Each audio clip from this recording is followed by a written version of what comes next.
જે પોતાના પિતા સિવાય કોઈને બાપ માની ન શકે અને દુનિયાના કોઈ પાત્રને પોતાના બાપ સાથે શેર કરી ન શકે, એ દીકરી આ બધું જ એક જ દિવસમાં છોડી અને આખો નવો પરિવાર અપનાવે છે વાલા. ત્યાં જઈને પપ્પા મમ્મી અને સાસરે જઈને ફોન કરે, પપ્પા મારા ઘરે આવજો. મારું ઘર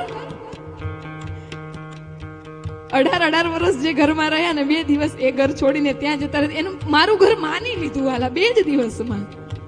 મારા પપ્પા મારા મમ્મી છે ને પપ્પા આવું કહેતા હતા, એની વાણી સાંભળજો વાલા. ક્યાંય એવું નથી આવતું એના પપ્પા,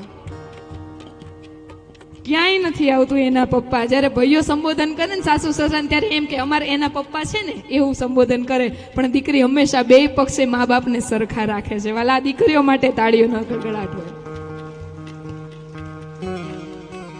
ગમે એટલી દૂર હોય ને દીકરી, તો પણ બાપને કઈ તકલીફ પડે તો એ દોડતી આવે છે.